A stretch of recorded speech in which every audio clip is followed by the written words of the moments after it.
Всем привет! Сегодня у меня детский торт на день рождения или на любой праздник вы можете для детей такой торт сделать. Делается за час, без выпечки, справится абсолютно любая мама. Я вам покажу, как его вот так вот скатать в такой ровный шарик. Дети у вас будут в восторге. Перед тем, как растопить масло, шоколад, сахар и сливки, соединить все вместе, нужно печенье превратить в крошку. Печенье в крошку можно превращать как вам нравится, ступкой, в блендере, руками. Я вот кладу вот так вот в чистый пакет печенья и с палкой просто-напросто вот так вот прохожу. В этом варианте торта мне не нужно, чтобы здесь была только крошка. Нужно, чтобы были также и крупные кусочки у печенья оставались. Поэтому мне кажется, что вот скалка, она очень хорошо здесь подходит.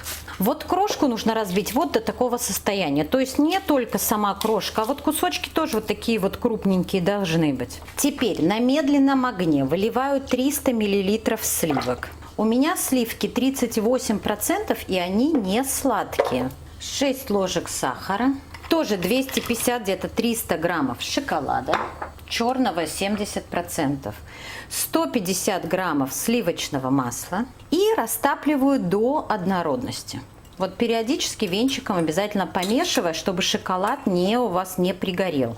И вот смотрите, когда уже почти все у меня здесь растворилось, растаяло, то на этом этапе я попробую, хватает ли сахара или нет. Должно быть просто вкусно-сладко. Если вы почувствуете, что маловато сахара, то именно сейчас добавьте сахар, чтобы он тоже растворился. Не нужно ничего доводить до кипения. Все, вот выключаю, выливаю всю вот горячую массу сюда в печенье, немножко перемешаю, добавляю сюда 5-6 столовых ложек, я 5 добавлю, столовых ложек шоколадной пасты. Опять хорошо перемешиваю, чтобы вот вообще не осталось нигде отдельного печенья, не обмазанного во всем шоколаде, который мы приготовили. Перемешала и советую вот именно сейчас попробовать на сахар, а может быть шоколада вам не хватает. То, чего не хватает, можно добавить еще именно сейчас. Но вот мне всего достаточно по этой разгромировке. И ставлю в холодильник, минимум на 30 минут. Должна масса хорошо остыть и даже немножко уже стать более твердой, чем вот сейчас она, чтобы формировать уже мяч. Смотрите, масса не должна быть теплой вообще. Вот я ее вытащила из холодильника, она должна быть холодной. Теперь как формируем шар? Можно просто руками, можно надеть перчатки. Я беру вот пищевую пленку, раскладываю ее на столе. Можно в пакет даже положить. Но если вы положите в пакет, не забудьте, что у вас отпечатается тогда вот узел, который придется завязывать на пакете. Поэтому, мне кажется, вот пищевая пленка самое то. В общем, вот так вот крест-накрест и по диагоналям застилаю пленкой, выкладываю сюда на стол всю массу. Сначала вот так вот полукругом как бы делаю, собираю вот все тесто. Смотрите, если вам кажется, что у вас очень жидко получилось, то тогда добавьте немножко еще печенья. Почему? Допустим, я беру вот упаковка 750 граммов, но я использую здесь вот 600-650. И 100 граммов у меня печенье всегда остается, чтобы если вдруг продукты бывают разные, мне понадобится добавить печенье, то я их добавлю. Теперь вот так вот накрываю. Прям вот запечатываю со всех сторон, чтобы ниоткуда тесто не шло. Но при этом вот воздух нужно, чтобы он вышел, чтобы не было воздуха. И теперь уже формирую вот шар.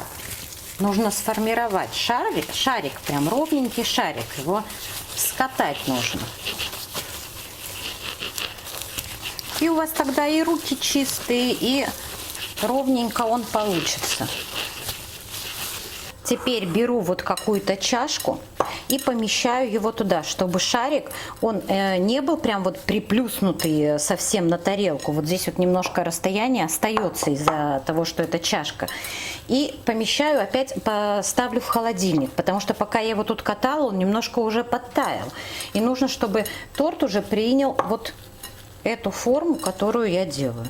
Вытаскиваю из холодильника будущий тортик. Высыпаю вот конфетки. Я купила вот таких вот 2 упаковки. Они иногда и все уходят, потому что должно быть много конфет наверху. Если он у вас вот немножко даже просел, вот как я вижу, что у меня он немножко просел, другую форму принял, вот так вот можно его обкатать. Прям сначала вот именно в пленке.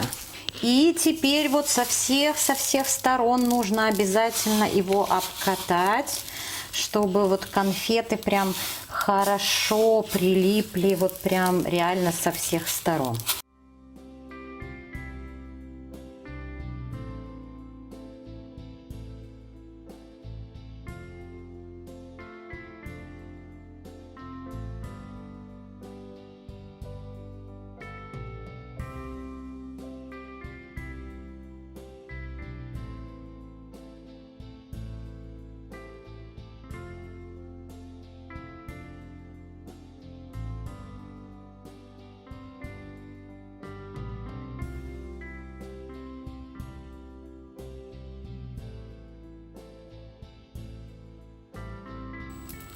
Потихоньку вот перекладываю всю красоту сюда. Все, тортик готов, делается вот буквально за час. Даже несмотря на то, что нужно ставить его в холодильник, и чтобы немножко стабилизировалась вся масса шоколадная. И дети очень-очень любят его. Как внутри, именно по вкусу, и как он выглядит, вот эти вот конфетки. Вот 10-летний ребенок у меня заказал именно тортик с конфетками. Ну и вот я вам сейчас его покажу в разрезе. Так, как мне его разрезать тут? Но вот маленький узкий кусочек отрезала, чтобы вам показать, вот как он выглядит в разрезе. Как сладкая колбаска, очень похоже, но немножко ингредиенты другие и вкус другой. Очень вкусный получается, он очень питательный, очень плотный торт. Поэтому режьте на тонкие кусочки. Вот этого количества продуктов, которые я делала, этот торт хватает на 15 детей 100%. Потому что он действительно очень-очень питательный. Ну и, конечно же, самое главное, как для детей, чтобы он не только вкусный был, но еще и красивый и яркий. Делайте такой тортик, делитесь этим рецептом с друзьями. Подписывайтесь на мой канал. Не забудьте поставить колокольчик, чтобы не пропустить новые рецепты. За лайки вам, конечно, всегда спасибо.